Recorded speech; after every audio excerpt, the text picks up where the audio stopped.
मेरे प्यारे देशवासियों, नमस्कार। मन की बात में एक बार फिर मेरे सभी परिवारजनों का स्वागत है। आज एक बार फिर बात होगी देश की उपलब्धियों की, देश के लोगों के सामूहिक प्रयासों की। 21वीं सदी के भारत में कितना ही कुछ ऐसा हो रहा है जो विकसित भारत की नींव मजबूत कर रहा है।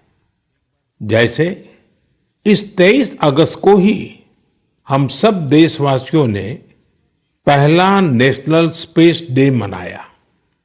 मुझे विश्वास है कि आप सबने इस दिन को सेलिब्रेट किया होगा। एक बार फिर चंद्रयान 3 की सफलता का जश्न मनाया होगा। पिछले वर्ष इसी दिन चंद्रयान 3 ने चांद के दक्षिणी हिस्से में शिव शक्ति पॉइंट पर सफलतापूर्वक लैंडिंग की थी। भारत इस गौरवपूर्ण उपलब्धि को हासिल करने वाला दुनिया का पहला देश बना। साथियों, देश के युवाओं को स्पेस सेक्टर रिफॉर्म से भी काफी फायदा हुआ है। इसलिए मैंने सोचा कि क्यों ना आज मन की बात में स्पेस सेक्टर से जुड़े अपने कुछ युवा साथियों से बात की जाए। मेरे साथ बात करने के लिए स्पेस टेक स्टार्टअप गैलेक्स आई की टीम जुड़ रही है। इस स्टार्टअप को आईआईटी मद्रास के एलुमनाई ने शुरू किया था। ये सारे नौजवान आज हमारे साथ फोन लाइन पर मौजूद है। सुयश, डेनिल, रक्षित, किशन और प्रणीत। आइए इन युवाओं के अनुभवों को जानते हैं। हेलो। हेलो। हेलो। नमस्ते जी। नमस्कार सर। अच्छा साथियों, मुझे ये देखकर खुशी होती है कि आईआईटी मद्रास के दौरान हुई आपकी दोस्ती आज भी मजबूती से कायम है।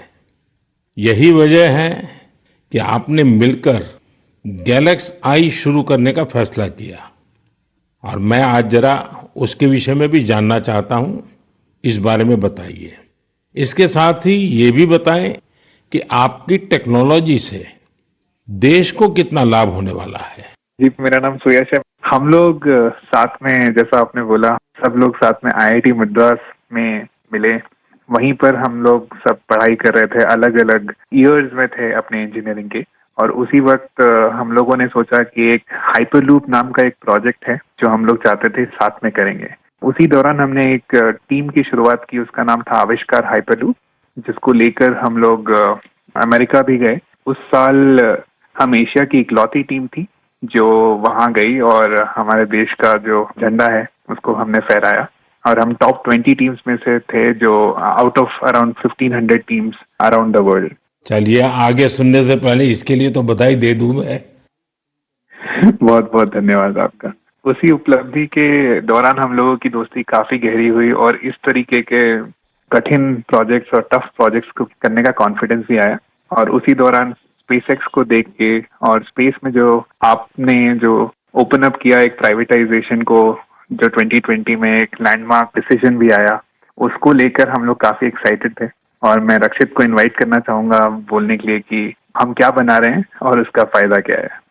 जी, तो मेरा नाम रक्षित है और इस टेक्नोलॉजी से हमको कैसे लाभ होगा मैं इसका उत्तर दूंगा। रक्षित, आप उत्तराखंड में कहाँ से हैं? सर, मैं अल्मोड़ा से हूँ। तो बाल मिठाई वाले हैं आप? जी सर, बाल मिठाई हमारी फेवरेट है। तो हमारा जो लक्ष्य सेन है ना, वो मेरे लिए रेगुलरली बाल मिठाई खिलाता रहता है मुझे। हाँ रक्षित, बताइए। तो हमारी जो ये टेक्नोलॉजी है, ये अंतरिक्ष से बादलों के आर पार देख सकती है और ये रात्रि में भी देख सकती है। तो हम इससे देश के किसी भी कोने के ऊपर रोज एक साफ तस्वीर खींच सकते हैं। और ये जो डेटा हमें आएगा, इसका उपयोग हम 2 क्षेत्रों में विकास करने के लिए करेंगे। पहला है भारत को अत्यंत सुरक्षित बनाना। हमारे जो बॉर्डर्स हैं और हमारे जो ओशंस हैं, सीज हैं, उसके ऊपर रोज हम मॉनिटर करेंगे और एनिमी की एक्टिविटीज को मॉनिटर करेंगे और हमारी आर्म्ड फोर्सेस को इंटेलिजेंस प्रोवाइड करेंगे। और दूसरा है भारत के किसानों को सशक्त बनाना। तो हमने ऑलरेडी एक प्रोडक्ट बनाया है भारत के झींगा किसानों के लिए, जो अंतरिक्ष से उनके पॉन्ड्स के पानी की क्वालिटी मेजर कर सकता है 1/10 ऑफ द करेंट कॉस्ट में। और हम चाहते हैं आगे जाते हुए हम दुनिया के लिए best quality satellite images generate करें, और जो ग्लोबल इश्यूज हैं, ग्लोबल वार्मिंग जैसे, इससे लड़ने के लिए हम दुनिया को best quality satellite data provide करें। इसका मतलब हुआ कि आपकी टोली जय जवान भी करेगी, जय किसान भी करेगी। जी सर, बिल्कुल। साथियों, आप इतना अच्छा काम कर रहे हैं, मैं ये भी जानना चाहता हूं कि आपकी इस टेक्नोलॉजी का प्रिसीजन कितना है? सर, हम लेस देन 50 सेंटीमीटर के रेजोल्यूशन तक जा पाएंगे, और हम एक बार में approximately more than 300 square kilometre area को इमेज कर पाएंगे।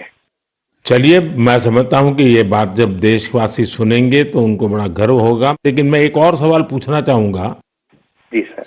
स्पेस इकोसिस्टम बहुत ही वाइब्रेंट हो रहा है। अब आपकी टीम इसमें क्या बदलाव देख रहे हैं? मेरा नाम किशन है। हमने ये गैलेक्साई शुरू होने के बाद से ही हमने इन स्पेस आते हुए देखा है और काफी सारे पॉलिसीज आते हुए देखे हैं, ये जैसे कि geospatial data policy and Indian space policy.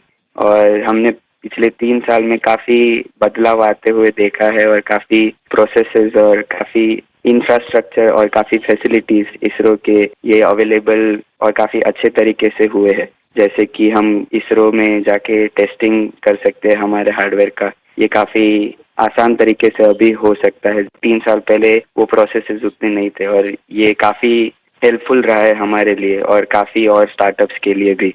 और रिसेंट एफडीआई पॉलिसीज की वजह से और ये फैसिलिटीज अवेलेबिलिटी की वजह से और स्टार्टअप्स को आने के लिए काफी इंसेंटिव है, और ऐसे स्टार्टअप्स आके काफी इजीली और काफी अच्छे से डेवलपमेंट कर सकते हैं ऐसी फील्ड में जिसमें यूजुअली डेवलपमेंट करना बहुत कॉस्टली और टाइम कंज्यूमिंग रहता है।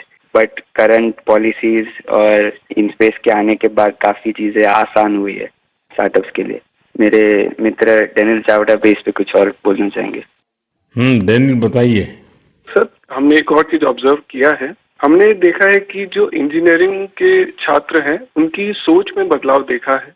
वो पहले बाहर जाके हायर स्टडीज परस्यू करना चाहते थे और वहाँ काम करना चाहते थे और स्पेस डोमेन में, बट अब क्योंकि इंडिया में स्पेस इकोसिस्टम बहुत अच्छी तरीके से आ रहा है, तो इस कारण वो लोग इंडिया वापस आके इस इकोसिस्टम के पार्ट बनना चाहते हैं।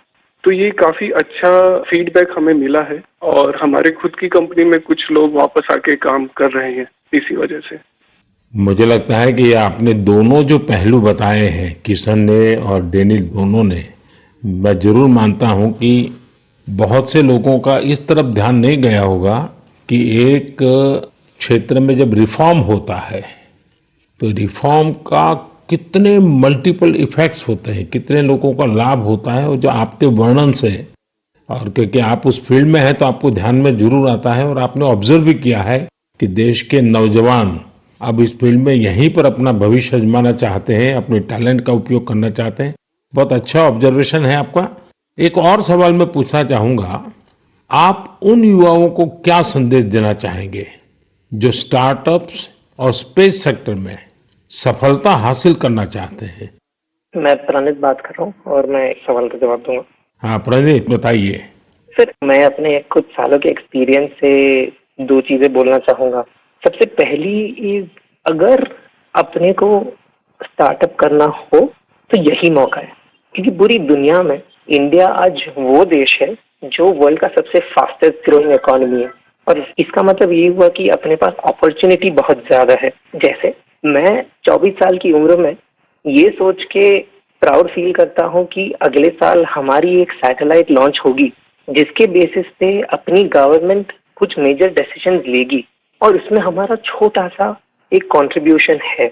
ऐसी कुछ नेशनल इम्पैक्ट की प्रोजेक्ट्स पे काम करने को मिले, ये ऐसी इंडस्ट्री और ये ऐसा टाइम है, गिवन कि ये स्पेस इंडस्ट्री आज अभी तो स्टार्ट हो रही है। तो मैं अपने युवा दोस्तों को यही बोलना चाहूंगा कि ये अपॉर्चुनिटी ना सिर्फ इम्पैक्ट की बट ऑल्सो उनके खुद के फाइनेंशियल ग्रोथ की और एक ग्लोबल प्रॉब्लम सॉल्व करने की है।